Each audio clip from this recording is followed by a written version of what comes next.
Well,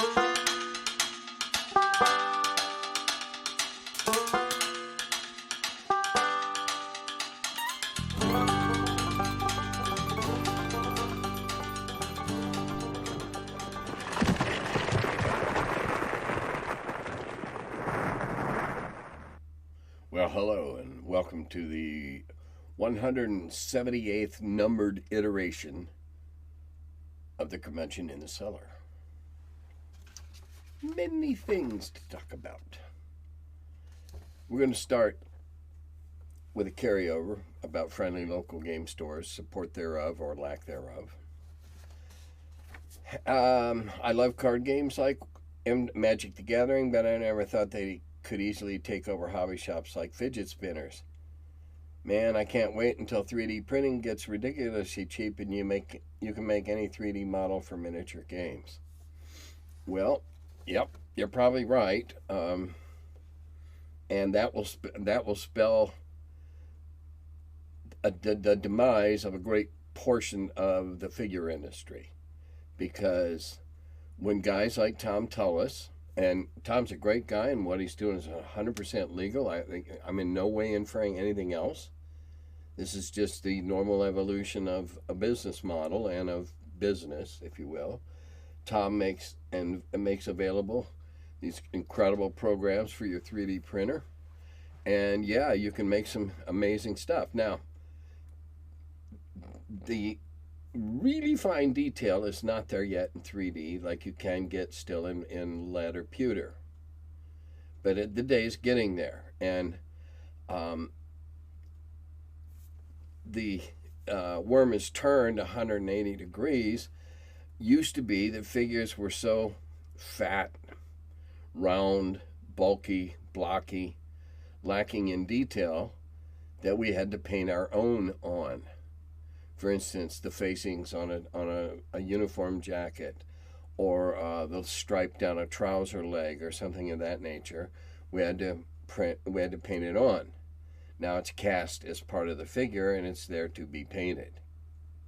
Well, no worse than it was a few years ago. And of course, the viability of the business model is, I think, unlimited. Because all you need now is somebody that can code or figure out how to scan, whatever the process is to derive that set of instructions that you put into your printer to make that figure. So, yeah. Now,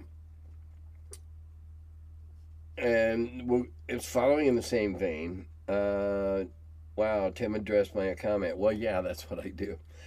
Yeah, you can be honored, thank you. But I would like to clarify, when I stated in the comments last week that I would not visit my local game store anymore because staff was awkward and owners were too busy to help, I was not also saying they didn't stock what I'm interested. They do actually stock a fair amount of D&D RPG stuff, but I don't feel it's my responsibility to teach them basic customer service skills like waiting on customers, to ask them to stop staring at and following my girlfriend, now my wife, around the store like a stalker, and to practice basic hygiene like showering with soap. I am a firm believer in and a supporter of local business. In decades past, I've worked in and run retail specialty mom-and-pop pro shops and other industry where those local stores are the backbone of said industry, and it's cutthroat. I grew up with my father owning a service-oriented business, and I worked there until his passing. I understand customers, in other words, I understand customer service. I have no sympathy for any of these friendly local game stores, for many of them, and I'd be happy to see some of them go the way of the dodo and free up the space for better run retail business of whatever sort that I could potentially support. And we heard from, and I'm going to address this, absolutely.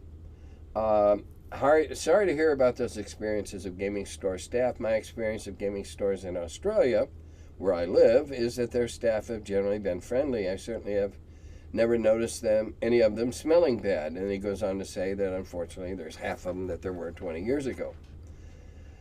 And another comment, I've known a few people who have owned game stores, and they all told me the same thing: magic pays the bills. Yes, and I understand that, and I believe I stressed that last week, and if I didn't stress it enough, I will. That's what Matt always told me. It brings in the people, it pays the money, it pays the bills. I'm not a huge fan of the game, but I understand that they have to make money. Okay, so there's a part more of this guy's comment that I'm going to address in a minute. No, you're under no obligation to make them a better store. But there are things you can do that are non-confrontational with the rude or indifferent staff, and that is speak to the owner. I gotta believe that unless whoever owns that store is using it as a tax dodge, a way to launder money, and boy, would that be a good trick, laundering more than $27 a week. Anyway, they would be glad to know that there's problems. They would be glad to know, if they're a conscientious business owner, they would be glad to know where their staff is falling down, just as they would be glad to know that there's something that you'd be willing to buy from them if only that they stocked it. No, you don't have to go tell their staff to use soap, but the owner would probably like the chance to do that. Every owner isn't in every day, every hour, so they aren't always there when Slovenly Sam shows up for work. I'm sure that they don't ignore customers when the boss is around. The owner needs to know, not in a whiny, I told you, tattletale. They need to know, hey, check this, let's talk about this. Are you aware?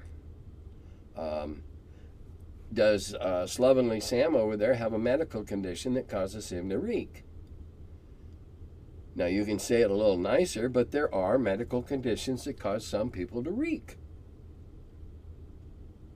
In which case, if he has one, you're bound to cut him a break. Hey, it's not his fault he reeks. It's his body. Now, if the guy's just a slovenly slob, yeah, okay. Different story. Okay, and now, non-game, and at the end of one of these. After you left the gaming industry and became a teacher, did any of your students recognize you? Well, there was quite a gap in there, my walking out of the industry and then going into teaching, quite a gap, a couple decades. However, there was one very touching instance at the school, one of the schools that I was a building sub, and it was a combined campus of middle and high schools. And I really, really, really loved working at that district. Never could get on full time because I wasn't a football coach, but that's another sour grape to bite on later. Anyway, yes, I had a young man it was early in this semester, and I always write my name on the board before the class, just so that, okay, that's how you spell it, and here's what you can call me. Because I write my name Kask on the board. My name is Mr. Kask. You can call me Mr. Kask. You can call me Mr. K. And they generally like the Mr. K. It seems to be more informal, and they're in on it, right? Anyway, I had a class that we'll say it's on a Monday, and I had the same class again later in the week. And a young man in the class said he was talking to his dad the night after I was in the class the first time about this new interesting, fun sub that they had, and my name, and my dad, and the kid's really embarrassed. And he said, he's doing everything but looking at the ground and scuffing his toe. My dad wanted to know if you're such and such, Tim Kask. And I go, yeah, I am.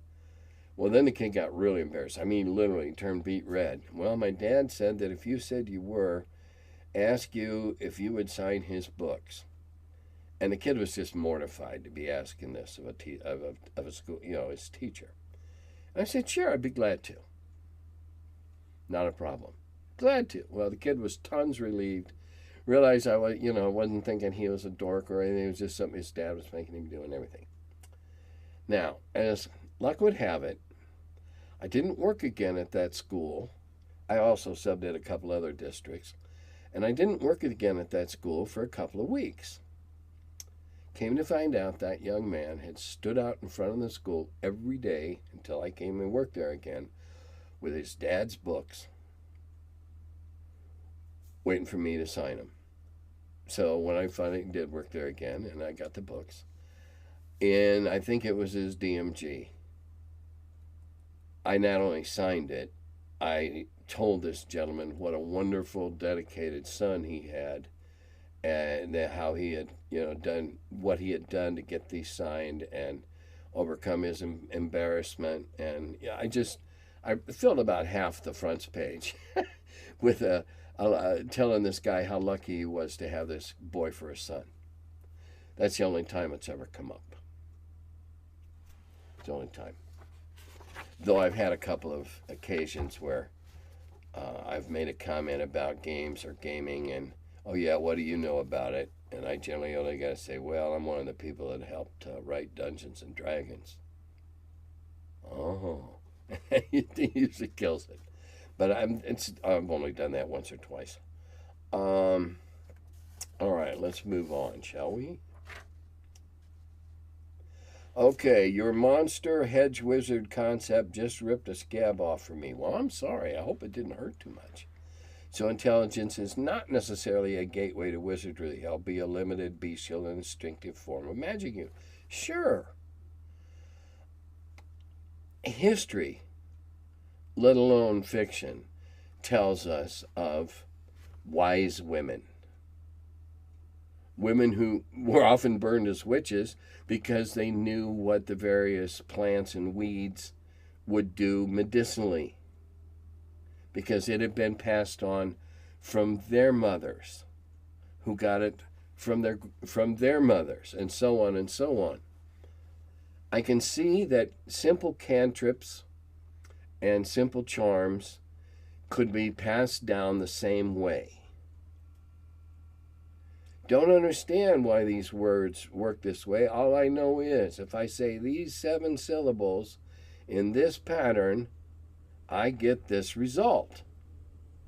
The water boils, or the water is purified, or whatever.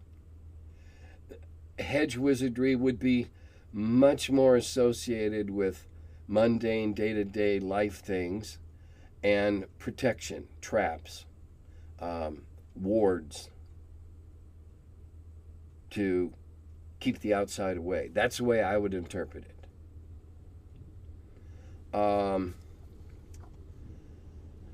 I'm sure your mechanic wouldn't work this way. Well, it does, actually. I mean, I feel that every race and there should be lots of hedge wizardry.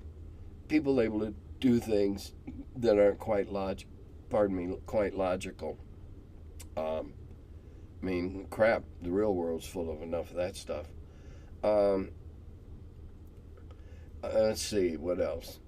Okay, all sentient beings have the chance to cast instinctive magic of a limited and no doubt potentially chaotic nature.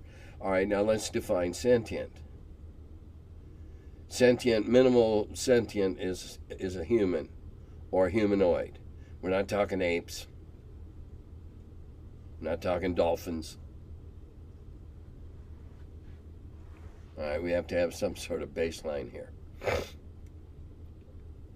And yeah, it would be instinctive. If it was a race that lived in the forest, they would know forest lore and have skills and abilities related to the forest. And if they're a race of seagoing people, well, they would know hedge wizardry that related to the sea. And again, you can justify it if you feel the need to by lore being passed down from generation to generation. And you can even give a great story about how the 7 times removed grandpa saved the life of a wizard who granted him I don't care. If you need a justification, you can make up anything you want. Isn't fantasy wonderful? And I don't know that I'd say chaotic. It might be certainly it would be of a different form and structure that is the antithesis of the formalize, memorize, do it this way, do it that way, with the semantics and the everything. Um, yeah, it would be more toward. For instance, in my world, gnomes are the tinkerers, not the dwarves. Dwarves do big stuff, but gnomes do the little tiny stuff, clock movements and tricky locks and things like that. So I would give gnomes hedge wizardry that help them with smelting metals or casting metals or making spray, whatever. Things that they can do, things that they can only achieve through magic, but nobody knows their magic. It's their trade secrets. Ooh, think how much fun that would be. Okay. All right, and the hedge wizard rule would require a stern bit of hedging, as it were, in terms of lore for me. Otherwise, I'd be tempted to allow all sorts of dangerous magical shenanigans for the shits and giggles. Well, why not? Half of what I do in the Wheel of Blame is for the shits and giggles. If you can't giggle once in a while, shoot yourself. Recounting the unrecountable. Although there must surely be a hazard of the job for you, there's something inherently folksy and charming about players passing on details of their latest adventure.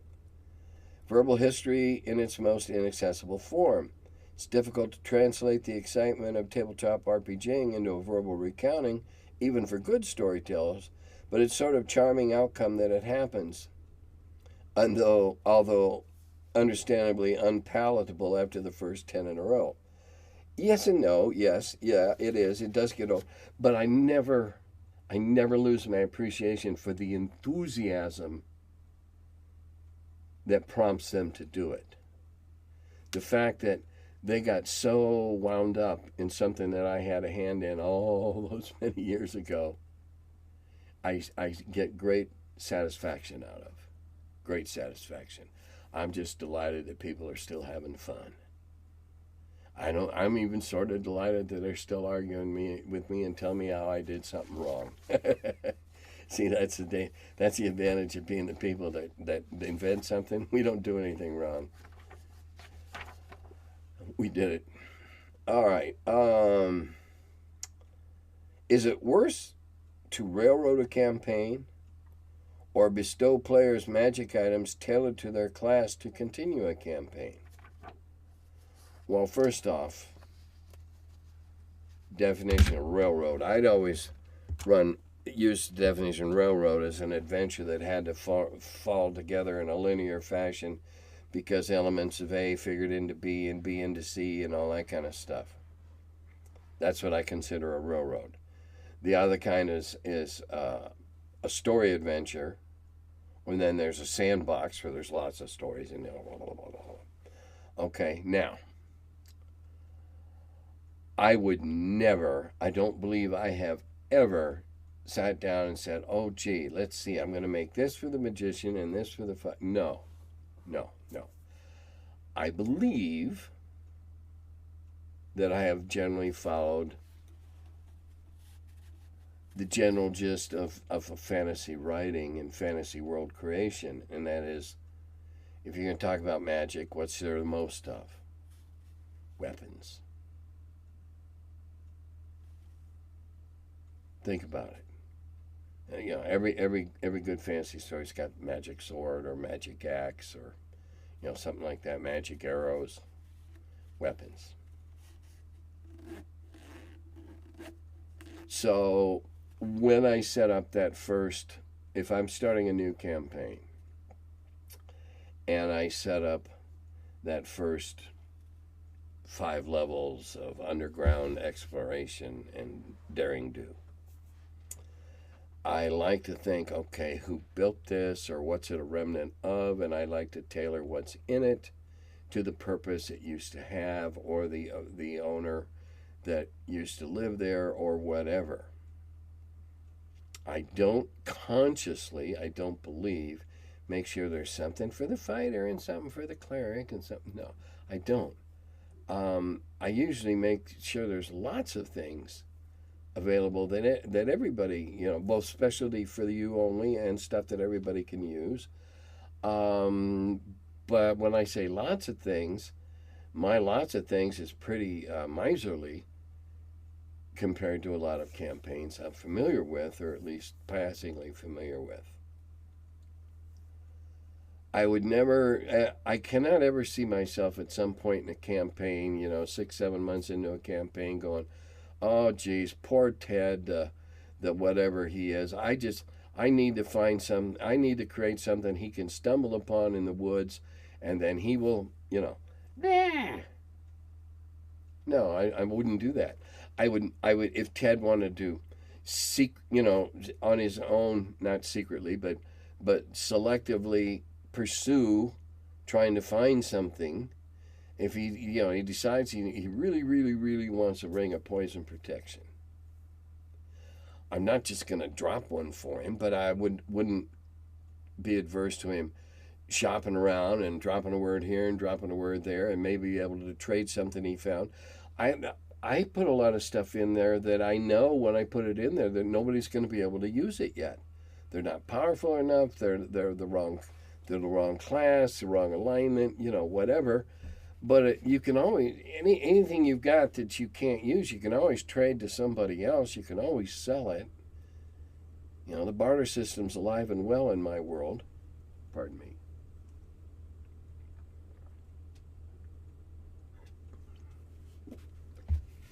So it's just like I was reading a thread today on Facebook about spells, and somebody used the word give a player a spell when he goes up a level. No, and I lost my shit. I don't give spells for anything. How people acquire, if number one, I wouldn't start a level 1 campaign today, but in event, I would, in the uncovering and the looting and the treasure seeking and whatever, have lots of different levels stuff. I'm not going to have all stuff a first level can use. What would be the point? Here's a spell that you got to be 5th level before you can use it.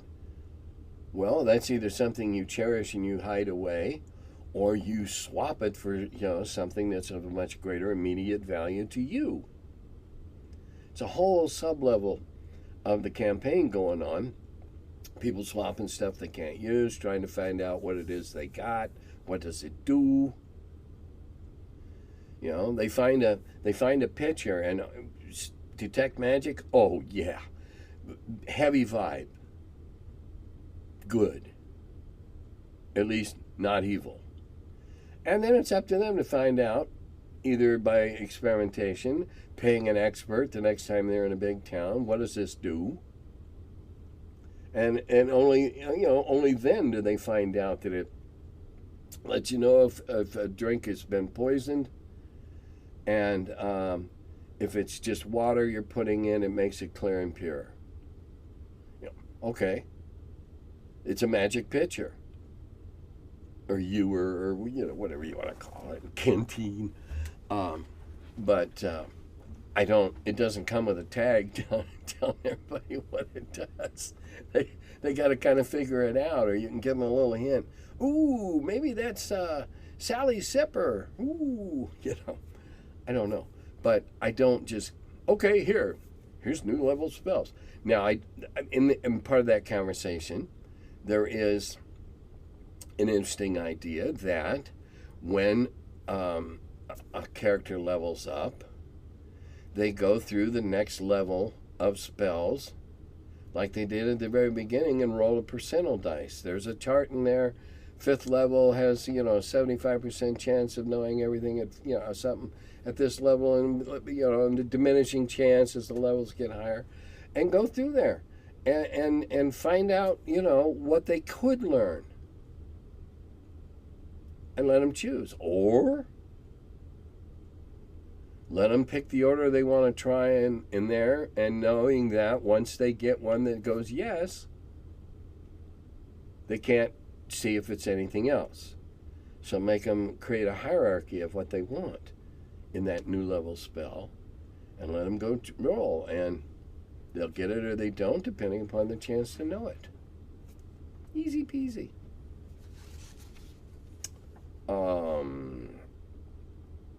So that's, I try not to railroad. Now, obviously, the wheel of blame is a giant railroad. Well, actually, it's a giant wheel, but it's, you do this and you go on to that and that, but it's structured to be a test. And so, therefore, I can violate everything I just told you about railroading. It is a railroad. It is a series of tests. And if you are worthy, you will pass and become a bigger, better dude. Or dudette, as the case may be. Please again. I'm going to address some of this a little later. Keep in mind that I use archaic and outdated pronouns because I'm old and I'm still working on it. I read something today, something horribly wrong, about how back in the day we couldn't get women to play D&D because it was horribly and sexist and misogynistic and that. Well, it may have been those things in light of today's social consciousness, but back then they didn't even have to read the rules. No. What are you doing? No, I'm not interested. It simply did not appeal to 85 or 90% of the women who were also game players. Now, I don't know how it was going out and just recruiting social friends or whatever to try and play. But we couldn't get ladies interested in playing long before they could have read and seen what it was.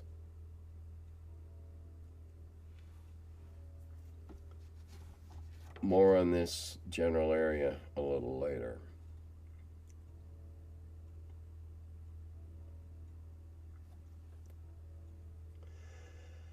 Okay, now, as a follow-up to this, they wanted to know, is it really a binary quest situation? Railroad or Taylor? No, it's not a binary. There's lots of ways to handle it. If you, as the DM, are having a soft spot in your heart, and you didn't opt to have it surgically removed so that you could maintain and continue to maintain your objectivity, okay. It's not binary. All right, now I have someone that has 4 questions about clerics and undead. And in the answers I give, I'm simply giving you how I would do it. There are no hard and fast interpretations in the rule books anywhere that I'm aware of to answer these, which is why they're questions. Now, this is how I would handle it. Question 1. Control undead. Is the sanity of the cleric at risk? Must clerics deal with spiritual, i.e. voices, or psychic, i.e. memories, pressure from the undead, therefore requiring a sanity check roll? Could a sane cleric with a gang of zombies turn into a chaotic, insane mess of a cleric with a gang of zombies? What fun that would wreak. Okay. Any spell that requires constant attention and maintenance, and there's lots of them, I am not going into which, you know what I'm talking about, requires a potential drain on the caster. It's taxing to hold that ward or to send forth that searcher or whatever. It's taxing, psychically taxing, physically taxing. The longer you did it, now I'm looking at this purely from a punitive standpoint as a DM. If a good cleric turned rogue and ran around with a bunch of of undead or zombies or whatever, yeah, I definitely screw his intelligence up for good forever. Is it logical to check to see if prolonged control has an effect? Certainly. And what would that effect be? Losing control would be the first one. If as a DM you wanted to be real particular, and over the course of this period of control, your controller had to make 3 different rolls at roll at 3 different times, and each time it was really close. They only came within a point or two of failing. Then I definitely look to see if you can screw with their heads a little bit. Why not? It's logical. We see in real life people go crazy, become insane, whatever. To us, from the outsider, not conversant with all the facts, for seemingly no reason at all. Well, what better reason than a mental strain of trying to control 5 people that would just really pluck your eyeballs out and eat them? It's got to be a psychic toll in there. So, yeah, at some point, I wouldn't say it's just automatic. Now, again, it's a balancing. How high is the level of the cleric? A 12th level, a patriarch, would have relatively little trouble controlling them. But the longer they control them, unless they're causing them to destroy themselves, which is an alignment thing, the longer they control them, the more danger they become of having a tarnish upon their soul/character sheet /alignment. It's just the way I'd handle it. Raised dead. How much or how little of a corpse can be raised? Can a severed hand be raised to run about like Thing from the Addams Family, for example? Yeah, you can have an animated hand. I've done that a couple of times. Stealing the idea from the Addams Family and had a hand running down and chasing people and that, trying to trip them and things like that. How much does it take to raise the dead? Well, I'd say it takes most of the corpse. As much of the corpse as you can muster. Now, if you can find both hands but only 1 foot, and you're lugging all this back in a backpack trying to find a cleric at a temple somewhere, well, what do you know? He's going to limp. Again, this is the way I would apply it. I think it's ridiculous. You can't come back with a piece of an ear and say, here, raise dead from that. No. But that's just the way I look at it. That's the way it logically seems it ought to work in my mind. If you want to animate dead, you could certainly animate that hand, and it could run around and chase people and scare the bejeebers out of them. But it couldn't do much. I've always had the most issues with animating and raising and resurrecting. Resurrecting should be something that's exceedingly difficult to find. Raising the dead should be something that has a good chance of failing or only partially working. Yeah, you raised them up and they're mindless. Oh, they're zombies. I think as a DM you have to be really, really circumspect in dealing with this aspect of the game and this issue. And yeah, if they got, whatever is an appropriately huge number or a huge amount of money in your campaign's economy. One campaign, 1,000 gold could be a lifetime's accumulation, and another one 1,000 golds, a tip to the valet that parked your warhorse. Um, yeah, there should be a chance. Um,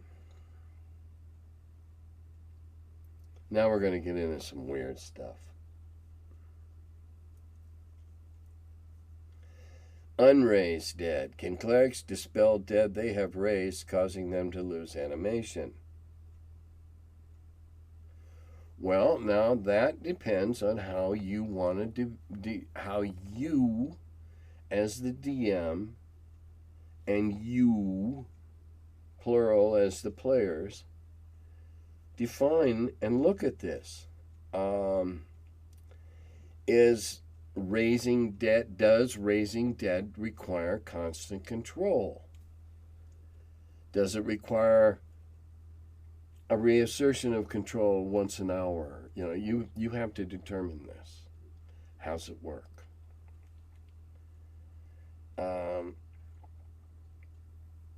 So if you wanted to let the spell go, if you don't treat it as a permanent spell, or perhaps you have two versions of the spell in your game, a permanent one, which has to be cast by somebody higher and costs more in terms of elements and physical components and whatever. You could do it that way. Or you could do it on the sly, and they're only raised as long as you concentrate and keep them raised. Or perhaps you devise a perfect spell, if you still use spells for your clerics, in my case, the wording of a perfect prayer, that will animate those dead, raise those dead for a certain amount of time, and then they will automatically return to the earth. Hey, it's your world. You can do any of this stuff. I would, this question goes on to cascading spells here, and again, that's not something that I'd encourage. Can they negate the animation of dead they have cast control dead over, even if they did not raise them themselves? Additionally, what happens if the cleric who raised the dead dies? Okay. Here we go to, how do you see this spell? Do you see it as a constant, back in the mind, conscious of where they are and got them under your control? Or is this just a big, go boys and have a good time? Huge question to answer to follow up on this question.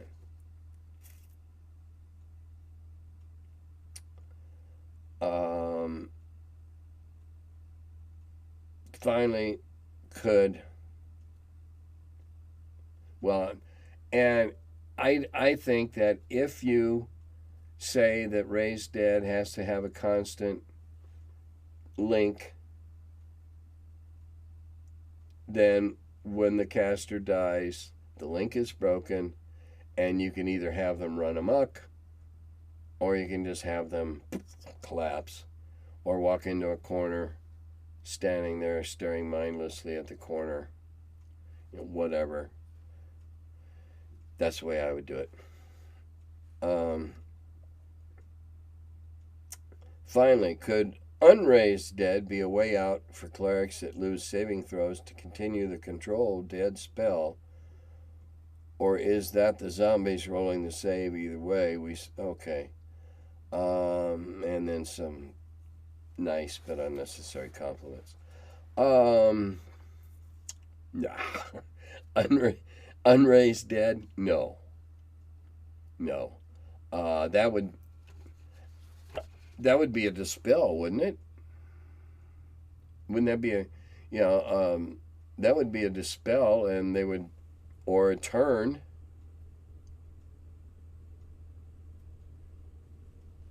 I like to interpret turn situationally. I know that's not a word. Okay, what are your thoughts on the subject of super intelligent rats organizing and secretly ruling D&D cities? Okay, I'm going to substitute the word fantasy cities. Great. Um, I'd buy it even quicker in a post-apocalyptic city because these are mutated rats that have become, escaped from Nim, and they already were hyped up, and now they've been mutated, and they're really hyped up in their intelligence. Um, Great. Why not? I don't care if you're not post-apocalyptic. Some screwy wizard's experiment that ran amok 80 years ago. These rats have been breeding in the sewers, getting smarter and smarter. I think it I think it would be great to drive the player characters crazy trying to figure out who's doing all this stuff, who's controlling it. If it were one of the campaigns we talked about a few weeks ago where the player characters are actually the constabulary, oh God, that'd be even better. That would be even better. When they finally figure out that those rats they keep seeing underfoot and taking for granted are actually the bad guys. Oh. All right, now here's an interesting, long-winded question. Of all the sci-fi or fantasy literature, especially RPG experiences of yours, which do you feel is the most overproduced or overemphasized? Dystopian game settings, utopian game settings? In my humble opinion, there needs to be some kind of brilliant, harmonious balance. As a DM, I just assume provide the option for the players to stay in sub-safe Okay. As a DM, I'd just as soon provide the option for the players to all stay safe in some safe zone territory.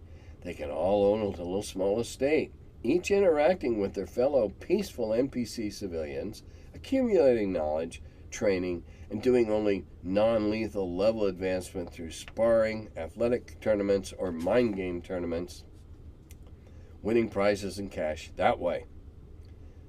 They're welcome to stay there accumulating reputation and stand on their accumulating reputation, enjoying living in an ever-abundant, flawless, permacultural Eden territory without the kind of hideous wars, environmental destruction, and cruelty here on Earth.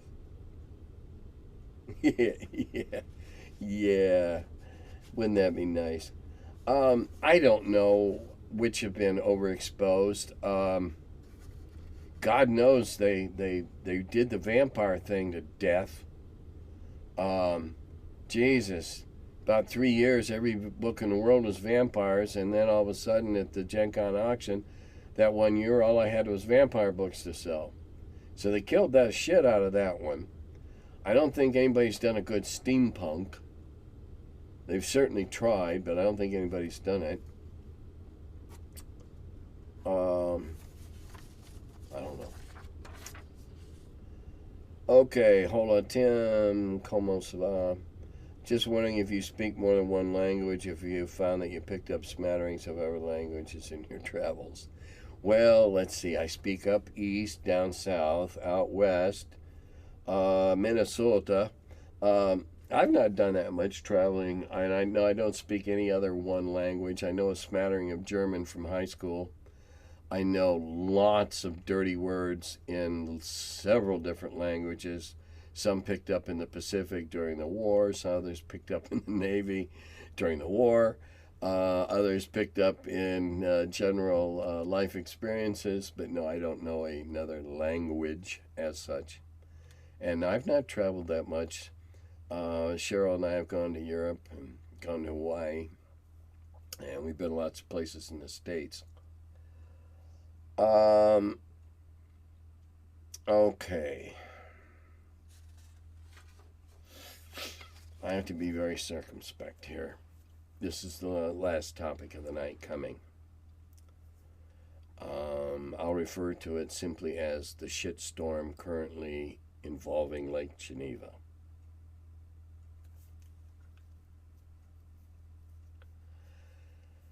Okay, where to start? A little background. Everybody that listens to this, I'm sure, knows the historical significance of Lake Geneva and D&D. A commercial entity bought the old gray house next to the Pizza Hut across from the Clark gas station, the first office that we had that wasn't in Gary's basement. And they're calling it the Dungeon Hobby Shop Museum. The word museum is a little bit of a misnomer in what it implies. Most of us expect museums to be a not-for-profit, civic-sponsored and run, something that, edifies us. That's not the case. In this case, Dungeon Hobby Shop is a for-profit business. Nothing wrong with that. I have a little problem with themselves calling it a museum and then working on profit, because people think a museum is someone you can donate something to, and you're not giving it to them to resell it later. And I don't know that they've done that either. Recently, Jason Elliott let one of the TSR logos that he bought up to put out Gygax magazine and Top Secret, amongst other things that we had planned. And he let it lapse when Gail Gygax, the Wicked Witch of the North, Gary's widow, second wife, killed the magazine. He no longer had incentive to keep the trademark. Which I don't understand, because it doesn't cost much to hold a trademark. But he didn't. And so the hobby shop people bought it. And then the shitstorm broke out.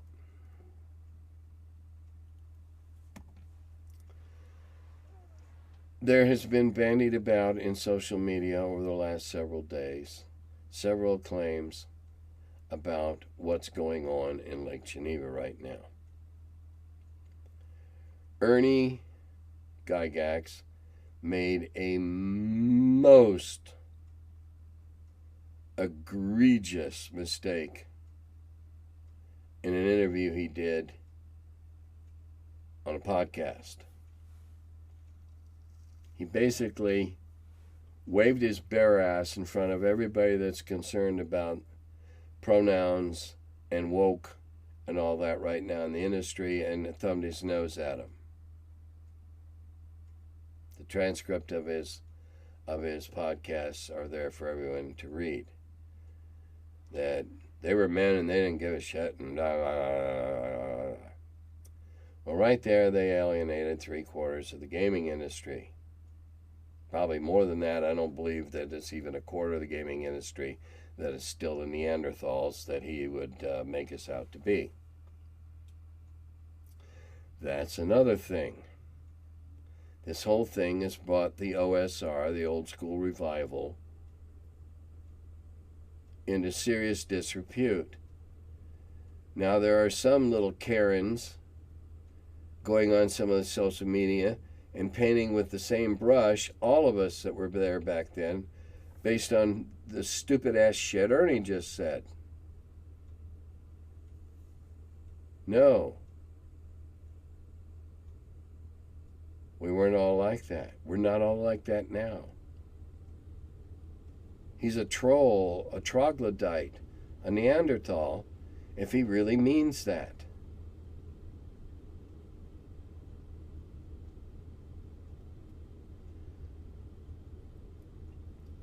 It's a foolish person that doesn't wet his finger once in a while and feel the wind shift. Now, there have been claims in a couple of posts, one of which was by Ernie, about how the stalwarts of the old TSR are flocking to the banner. Bullshit. A very famous artist from TSR's past was given a check as a commission to create some art. When this came out, he found out about all this crap, he sent him back the money. I don't need your money.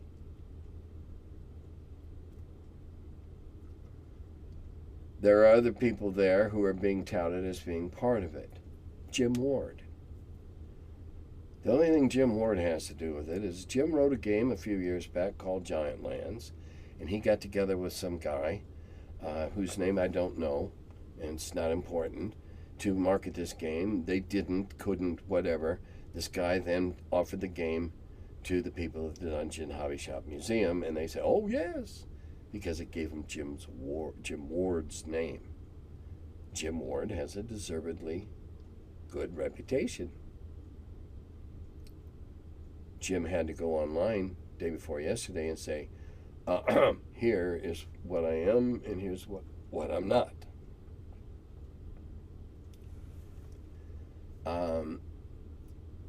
There is no one of the creative side of TSR from the early days involved with the Dungeon Hobby Shop Museum. No one. Not one creative person. No matter who might be claiming what, they simply do not have the credentials. Being named DiMaggio does not mean you can hit a lot of home runs, or that you've even hit any home runs. No, I'm not involved with it. I find it telling that I've not even been approached, because I think they realize I can't be controlled. Won't be controlled. Don't need them. Would my name on a product sell for them? Possibly. Probably. What's going on up there is not what it seems. I'm still waiting for it all to shake out. I think there's a possibility that this is going to turn into a big shit bomb. And a few people are going to come away afterwards having been splattered when that shit hit the fan and stinking of it.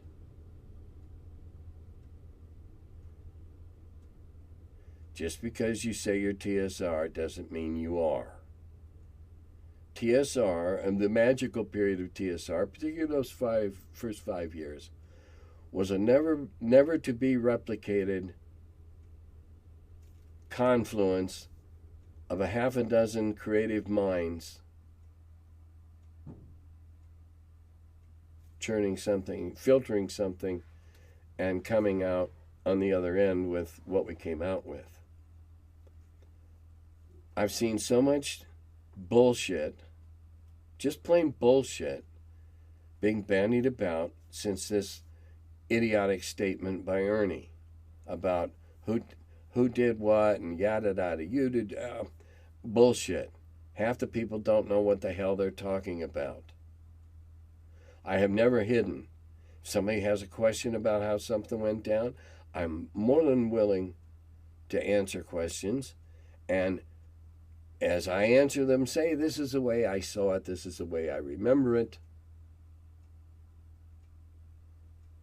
But no, it's easier to make up silly shit or repeat stupid rumors. You know, Arneson this, Gygax that, horse shit. It only happened one way. And new stories today do not change what happened then. When the press release came out for the Dungeon Hobby Shop Museum's convention in Lake Geneva at the Horticultural Hall, I was appalled, full of typos and misspellings, aping another famous design, and having the balls to call themselves the premier Midwestern gaming event in the home park of Gary Kahn.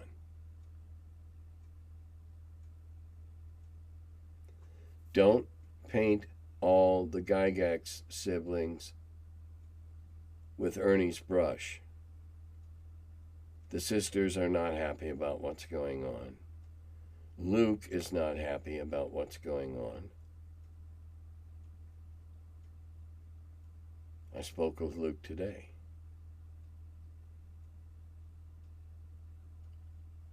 All right. Now you know what I know and what I think about what's going on in Lake Geneva.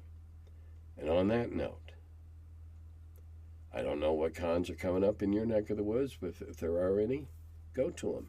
If you got a friendly local game store, go to them. If their guys need a bath, tell the owner. If they don't have something you're looking for, ask him if he'll get it in for you. We can't go through life looking for the cheapest deal online and then wonder why that store failed and 3 people are without a job. Because over the course of a year, you weren't willing to spend $20 more on your 11 purchases. Come on. Let's see. I guess that's about it. Keep in mind that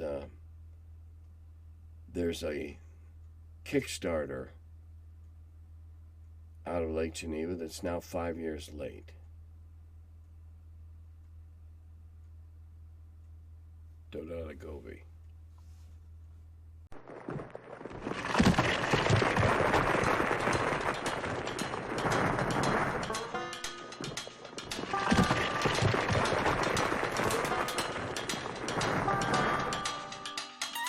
Oh, hello. I'm still figuring out when this thing starts. Welcome to my cellar. He's the curmudgeon who wrote about the dungeons. Now he's the feller, live from the cellar. Talks about D&D and old school RPGs. Still quite a feller, the curmudgeon in the cellar. Last man around when the rates went down. Called it Gary in that Lake Geneva town. Hey Gary, it's an awful mess. Let me edit, we'll have success. D&D and Dragon Magazine. He's the curmudgeon who wrote about the dungeons. Now he's the feller, live from the cellar. Talks about D&D and old school RPGs, but he's still quite the feller, the curmudgeon in the cellar. Magic missile, it's a mortar shell. Make it hit in the first level spell. Brought psionics to the game to attack that wizard brain. ESR and fantasy, collection of micro armory. Tight with tramp under a tree, high as could be. He's the curmudgeon who wrote about the dungeons. Now he's the feller, live from the cellar. Talks about D&D and old school RPGs, but he's still quite the feller, the curmudgeon in the cellar. Still quite the feller, the curmudgeon in the cellar. Curmudgeon.